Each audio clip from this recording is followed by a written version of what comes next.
It's the time you have all been waiting for. Welcome to the main event.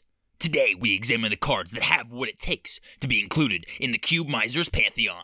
We discuss everything from our own commander cubes to the spiciest of cube brews you have ever come across. All that and more, you're listening to the CardMisers podcast.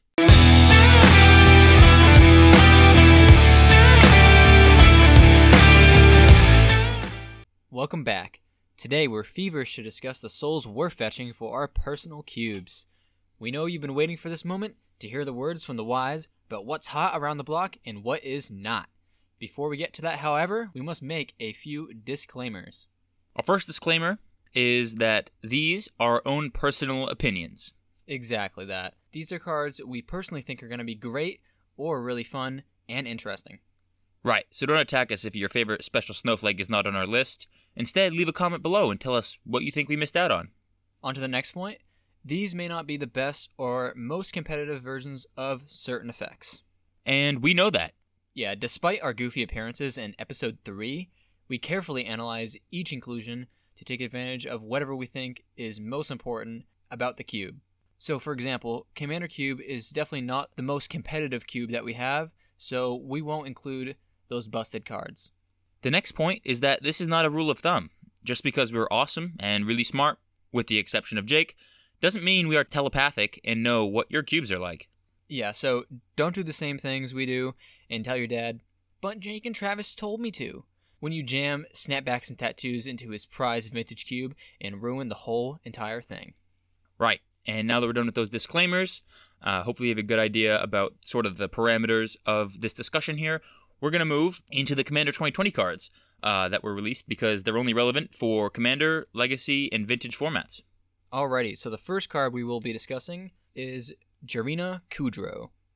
So Jarina Kudro is a 4-mana, 1 in a Mardu, so red, white, and black, for a 3/3 legendary creature, human soldier. And it says, when Jarina Kudro enters the battlefield, create a 1/1 white human soldier creature token for each time you cast a commander from the command zone this game. Also, it says, other humans you control get +2/+0. Well, first off, guys, you guessed it. Yes, this only belongs in our Commander Cube. We have swapped out the Knight's Tribal archetype for a Human's archetype in our Commander Cube, and this card slots right in with Queen Marchesa as a powerful Mardu Humans commander.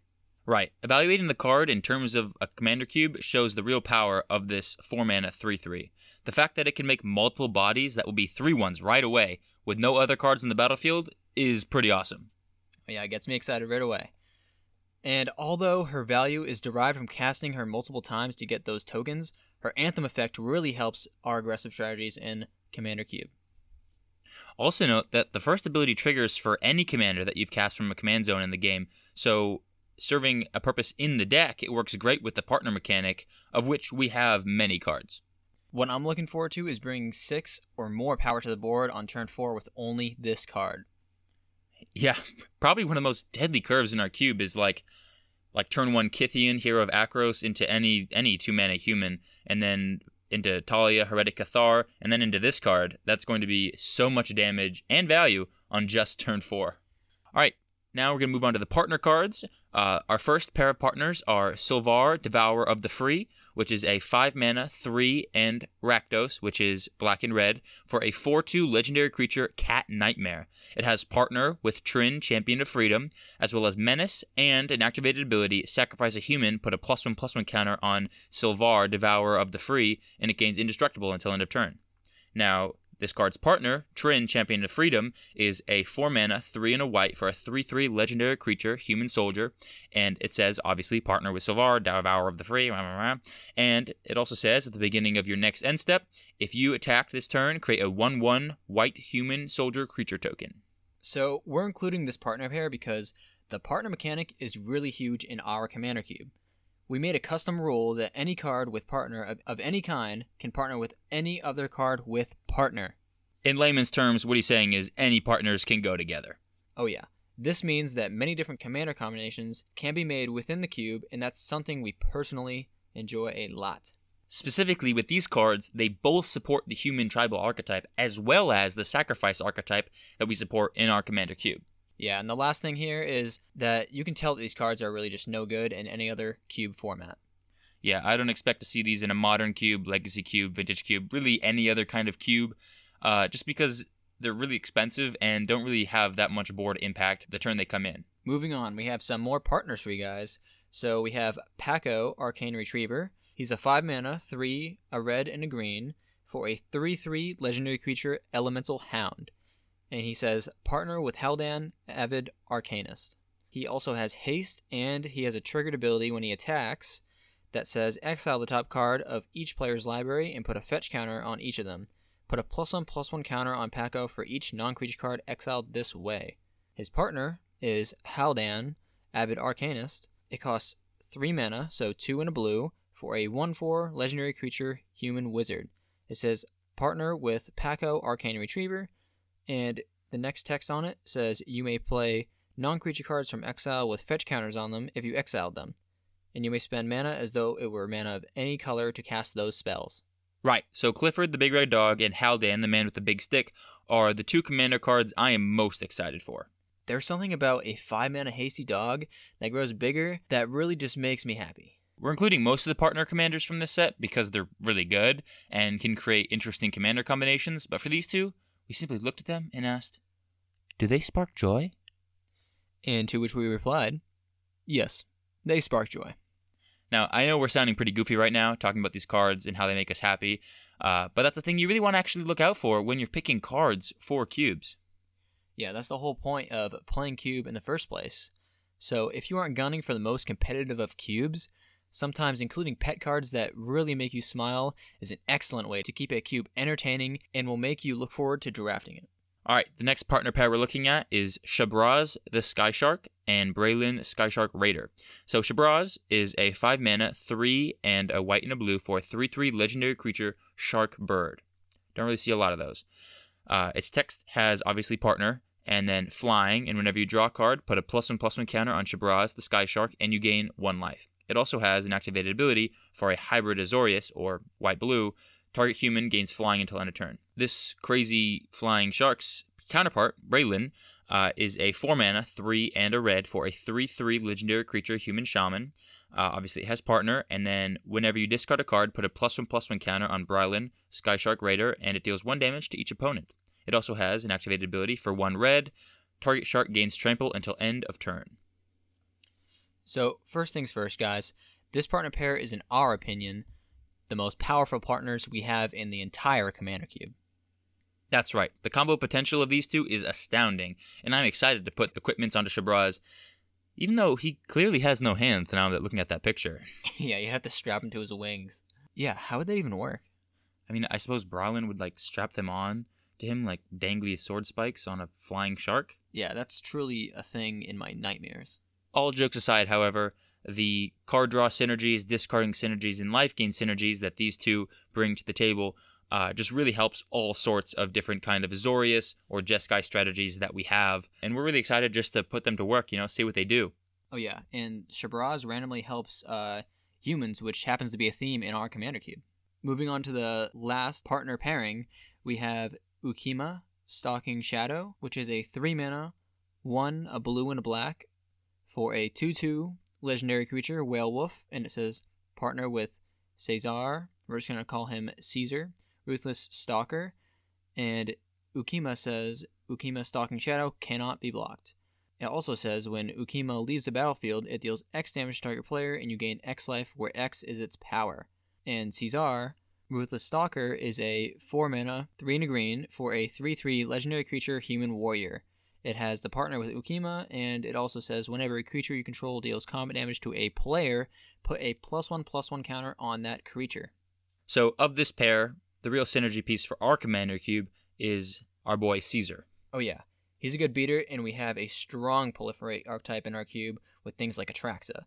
So +1/+1 counters on creatures is really powerful in that deck. I don't see him as being a frequent Sultai commander, rather just part of the deck. Yep. And before anyone grabs their torches and pitchforks, we actually removed about 60% of the planeswalkers in our cube so that Atraxa cannot be built as a Super Friends deck. So don't worry, folks, we're very aware of the effect that Atraxa has on humans, and by humans we mean just people in general. And don't worry, we have prevented that sort of disgusting thing from being constructed in our cube. We're on your side. We promise.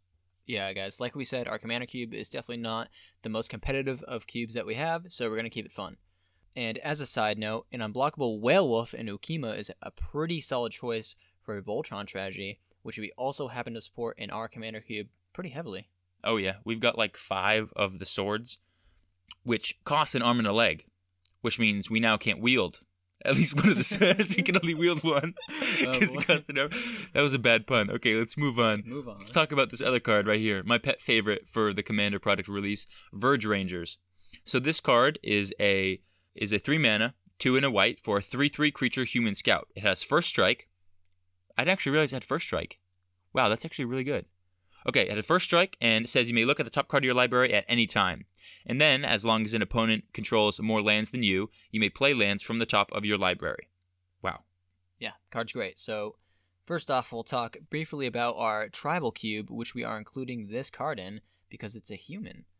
Yes, this card checks literally every single box for inclusion into our Tribal Cube. It's a human for the human tribe. It's a good beater. Again, 3/3 first strike for 3 mana. And it has a relevant card advantage text. Exactly that. Solid stats all around.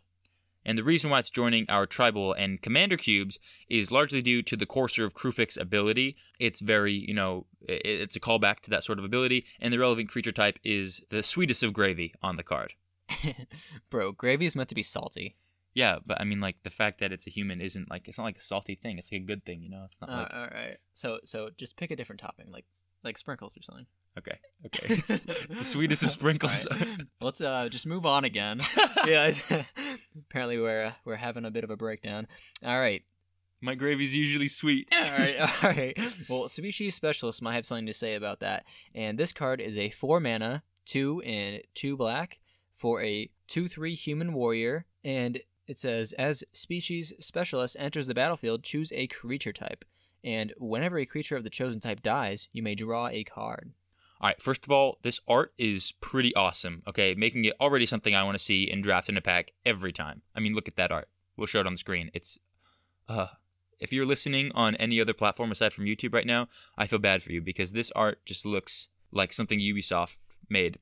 Yeah, if you are listening to any other platform, just go straight to YouTube. Just skip to this part and look at this art. Just makes me so happy. Indeed. And I'm sure you can tell that this is an auto-include in our Tribal Cube, as well as our Commander Cube, where Human Tribal, Dragon Tribal, and Wizard Tribal are a thing. Yeah, the fact that this allows you to draw cards even whenever a token of that creature type dies is absurd. It says whenever a creature of the type, so it also counts tokens. Yeah, there's a reason why almost all cards like this read, whenever a non-token creature you control dies.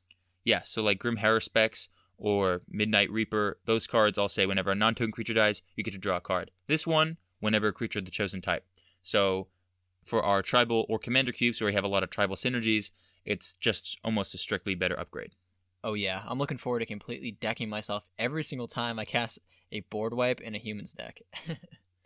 How many cards are you planning on drawing? Is this Commander Cube or Tribal Cube? Oh, it probably Tribal Cube. We have 40 card decks in Tribal. You couldn't deck yourself in Commander Cube. Fair point. Moving on. Next, we have Frontier Warmonger, which is a 4-mana, 3 and a red for a 4/4 creature human warrior. It says whenever one or more creatures attack one of your opponents or a planeswalker they control, those creatures gain menace until end of turn. What do you know, guys? Another powerful human. This time in red. So we've played with this card in proxy form a few times now because we're very impatient and suckers for drafting new things. And this card has overperformed. It would still be great if it only gave other humans menace, but it gives it to everything, including itself. Oh yeah, straight bonkers. And this has led to some games where you thought you have stabilized with enough blockers and then your opponent plays this and you just straight up die. It's an awesome card to auto-include in your Commander Cube, and it just helps our strategy so much. Why are you saying opponent? You know it was me. I played this card, I kicked your butt with it every time we've seen it. So why are you saying opponent when you know it was me? Just admit that I beat you. Look, man, my reputation is at stake here. You're known for losing, and I couldn't have that changing just because you got lucky one time. Are you kidding me? Are you actually kidding me? Okay, now we'll move on to those new Ikoria cards and where we see them going. Yeah, let's get past these Commander cards. So moving on, we have the companion cards. So we will be putting all 10 companion cards into our modern cube. That's right. Lurrus the Dream Den, Yorion Sky Nomad, Zerta the Dawnwalker, Kahira the Orphan Guard, Jagantha the Wellspring, Karuga the Macro Sage, Obosh the Prey Piercer, Garuda Doom of Depths, Umori the Collector, and Luchi the Spellchaser are all going into a modern cube. Got them all. And the reason we're doing this is because we want to change the direction of our modern cube to allow these cards to be built around. That's right. They are a really interesting design space, and with the deck restrictions, we really want to experiment with them in a competitive cube and see what sort of results we get. Yeah, this is for science. They could turn out to be hot garbage or cancerous mutations that will feast on our souls and condemn us to hell. Either way, we'll let you know how it works out. And luckily for us, these cards have all been printed faster than American currency in the Great Depression, and so for being some of the best cards ever printed, they're very inexpensive. So we'll have them shortly. Yeah, and we do know of the new rules text for companions that you have to pay 3 to put it in your hand before you play it. But regardless of this, we're still going to play these cards in our modern cube, and we may actually just change the rules ourselves because it's our cube. We can do what we want. That's what's so fun about cube and so great about it. Exactly. Consider this like Breaking Bad, except it's breaking companions. I don't know why I made that analogy there, but basically what we're trying to do is find a way where companions are actually balanced and not just the stupidest, most obscene things ever printed. Wizards, take note. Moving on. Wait, you said breaking companions like they weren't already broken? Good point. Fixing companions. They're broken. Fix them. Fix companions. All right, now we got our companion fix. We can move on to the first card from Ikoria, which is Nethroi, Apex of Death. And this is a 5 mana, 2 and an Abzan, so white, black, and a green, for a 5/5 legendary creature, Cat, Nightmare, Beast. Crazy wacko.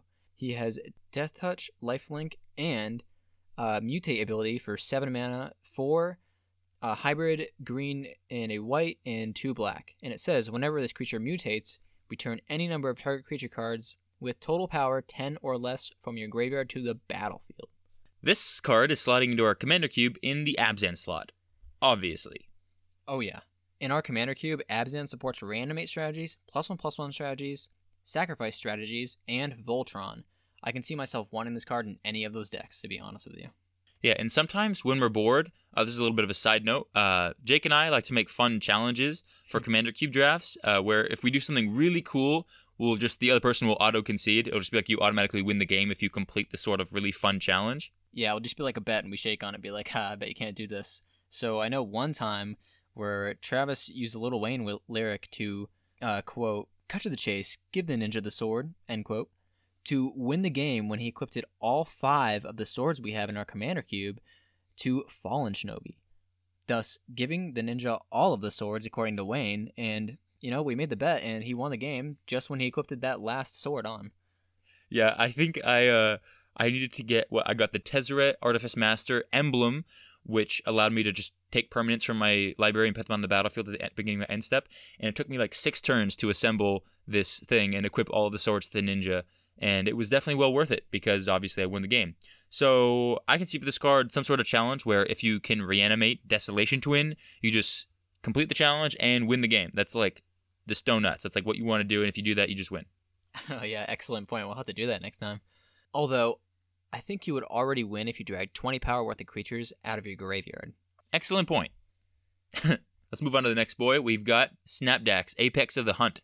This card is a 4 mana, 1 in Mardu, so a red, a white, and a black, for a 3/5 legendary creature, Dinosaur Cat Nightmare. Let that one sink in. It has Mutate for 5 mana, 2, a hybrid, red-black, and 2 white. It also has Double Strike, and the text, whenever this creature mutates, it deals 4 damage to target creature or planeswalker an opponent controls, and you gain 4 life. Personally, one of my favorite cards from this new Ikoria set. So, remember when we talked about cards sparking joy, and that's why we wanted to include them and stuff? Well, this guy is that idea. Yeah, you can't have a cube where this is a legal inclusion and not just jam it in for the memes. I mean, his name is Snapbacks and Tattoos, for goodness sake. It was a 2012 hit. Oh yeah, this guy's a lean, mean, tattooed machine and is headed directly for our Commander, Modern, Legacy, and Vintage cubes. And I could not be more happy about that. And don't take this to mean that he's a meme of a card or anything like that just because we're talking about how he makes us happy. He has an insane rate for 4 mana. He's a 4 mana 6/5, okay? And a relevant mutate ability that is just Flame Tongue Kavu, and that's just good. It's a good card, so don't get mad at us because we're just tossing it everywhere like it's a joke. Yeah, he's Snap Dax and tattoos, so he's just one big dinosaur cat nightmare that'll absolutely destroy your dreams, and not to mention, he just looks absolutely cool as ice.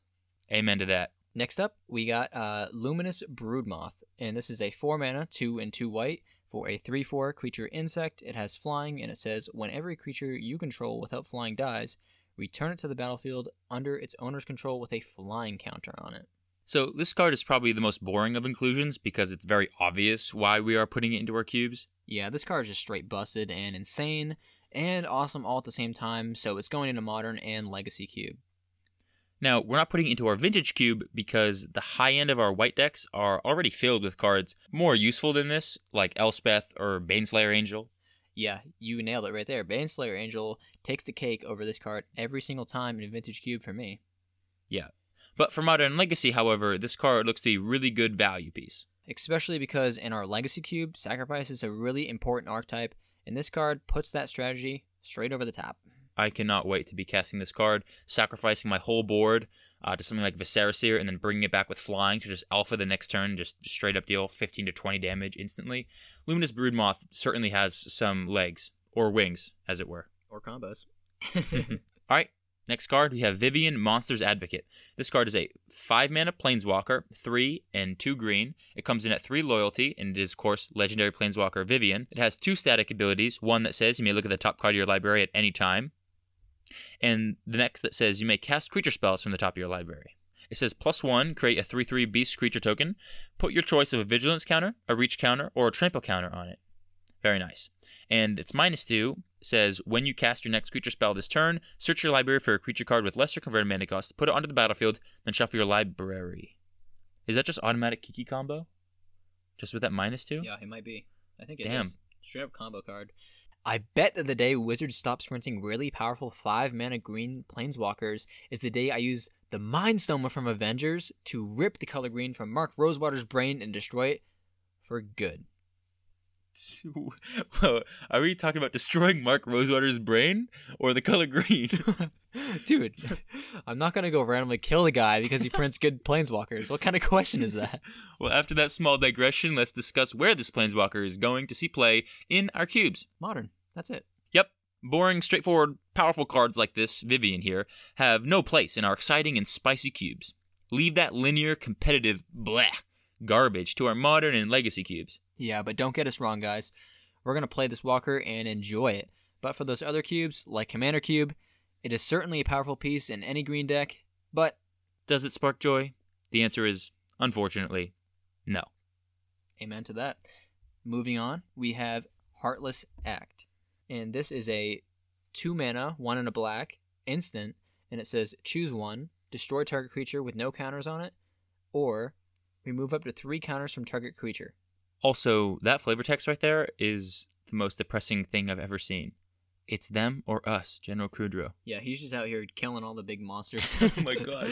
Okay, so this very depressing depiction of a Liger being murdered is the perfect replacement for any Doomblade effects that we have running around our cubes.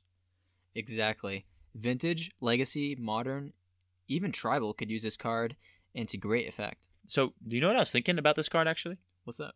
Unrelated to how useful it is, I was thinking that this would go great as PETA's Twitter icon. What do you think? Dude, that was heartless. Almost as heartless as General Kudrow killing all the monsters on Drannith. Alright, let's move on to the next card, the Ozolith. This is a 1 mana legendary artifact, the Ozolith, and it says whenever a creature you control leaves the battlefield, if it had counters on it, put those counters on the Ozolith. At the beginning of combat on your turn, if the Ozolith has counters on it, you may move all the counters from the Ozolith onto target creature. And its flavor text is lame. Okay, let's move on. Now, the Ozolith. As a very situational card, we're only planning on including this in our Commander Cube. Yep, the reason being, counters is a supportive strategy, and this card is an excellent support piece for that deck that you'll pick up very frequently in a draft because, frankly, no one else will really want it. Right. Super powerful in the right deck, but definitely a card you can expect to table in a draft. And for those who don't know what tabling means, it's when a card doesn't get picked by the other players in a draft and makes it back to you in a pack. But you know what? Something just struck me that this card is also just good in decks like Joyra, Weatherlight Captain, or Elsha of the Infinite. Casting cheap non-creatures and artifacts is something our Commander Cube does like to do. Fair point, and I expect to see this card have more mileage than originally anticipated. Now, debatably, one of the biggest memes in Ikoria, and one of the funniest jokes Travis and I have for this card, he is General Kudro of Drannith. He's a 3-mana, 1 and a white and a black, for a 3/3 legendary creature, human soldier. He says, other humans you control get +1/+1. He also reads, whenever General Kudro of Drannith or another human enters the battlefield under your control, exile target card from an opponent's graveyard. And not only that, he has an activated ability that costs 2 generic mana, and you have to sacrifice 2 humans to destroy target creature with power 4 or greater. This bad man is here to get rid of those big hairy creatures that come out from under your bed at night. Nah, bro, this is the big hairy creature that comes out from under your bed. I can see that too. But on a real note, we are planning on tossing this guy into both our Tribal and Commander Cube, where he can continue soul snatching as usual. Seriously though, even though Kudro's a bit of a meme to us, he's just a very good support card for humans and can even make a powerful, efficient commander. Oh yeah, the fact that he pumps your team, brings graveyard hate, and has an option for target removal makes him an insanely efficient card for just 3 mana that I want to play every time. Definitely a pack one, pick one for me.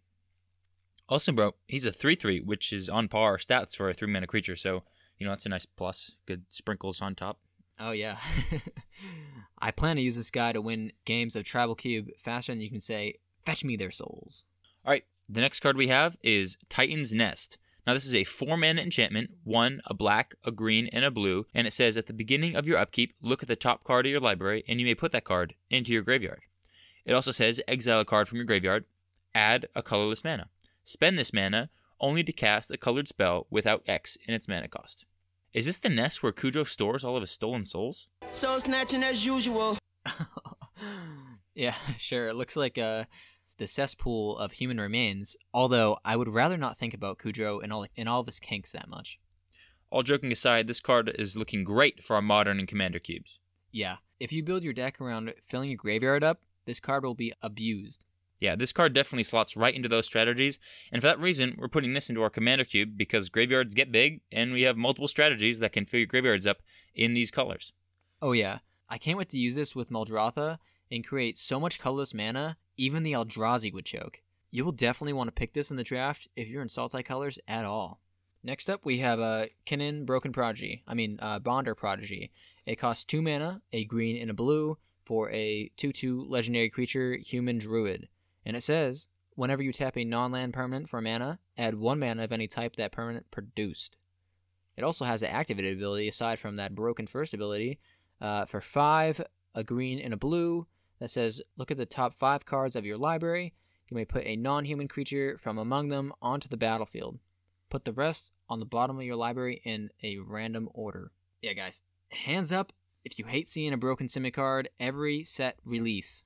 Yep, this guy is headed right for either our Commander cube or a Vintage cube. Or both. That's right.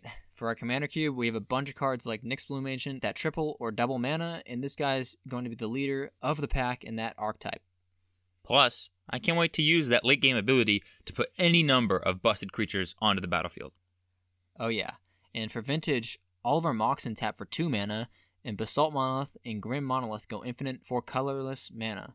That means as early as turn 2, you can cast all of the Eldrazi Titans and Ugin, and someone stop me. This obviously is too much. All right, let's move on. Our next card is Fiend Artisan. Speaking of fiends. I don't know what that's supposed to mean.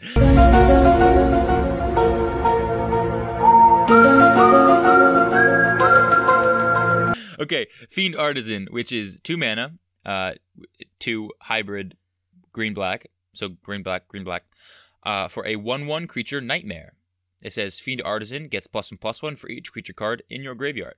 It also has X and then a hybrid black or green For an activated ability, tap, sacrifice another creature, search your library for a creature with converted mana cost X or less, put it onto the battlefield, then shuffle your library.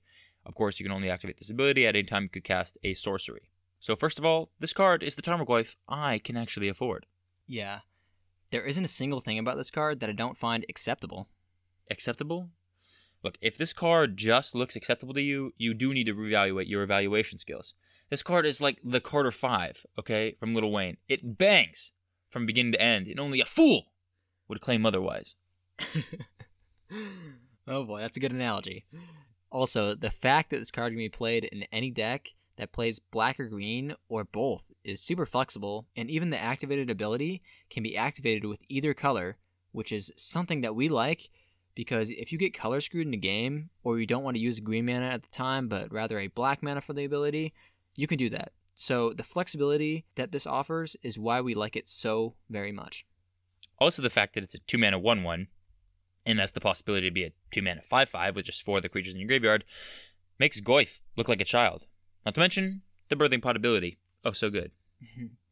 Yep, definitely an auto-include in our Commander, Modern, and Vintage cubes. The combo potential in Modern with the birthing ability is actually really insane. Unlike Birthing Pod, you don't have to structure your deck to have cards with ascending mana costs. You can fetch any mana cost, and thus the deck restriction is much less intense, I think. Oh yeah, and I'm definitely pulling off the Hermit Druid and Vizier Remedies mana combo in the next week at least. Ooh, that's a bet. Alright, I think that about wraps up the cards we're thinking about including in our own cubes. I hope this episode and episodes like this help give you an idea about the upgrading or replacing process for cards in your cube. Of course, we take a lot of pride in our own cubes and how they're balanced and fun to play, as well as, how we choose to upgrade them. So this right here, what you just witnessed, is our own deep analysis. Is that a card? That is a card. Anyways, our own deep analysis of the new cards and what we're going to do with them. And so hopefully this helps you out. Yeah, so now you all can see how we do when new sets come out. We kind of get mad freaky with upgrades and new cards. Also meme cards and all those type of things. Oh yeah. Meme cards are the best. It's probably the reason why we have Commander Cube, is specifically for the meme cards. Snapbacks and tattoos. Snapbacks and tattoos. Alright, I think that's it for the episode. Let's move on to the end step. And now that all of that is on the stack, if you have any responses, feel free to leave them in the comment section. And if you thought of something that we didn't, please let us know. And with that, we'll move on to the resolution and deliver our Wayne quote of the week. Hit it. Your Wayne quote of the week is brought to you by Young Money Entertainment. Quote, Wheezy F baby, a piece of the F, like John F. Kennedy. End quote. I'm not going to pretend like I know what that means, but that's the end of the podcast. We're out. Until next time, Miser Gang. Peace.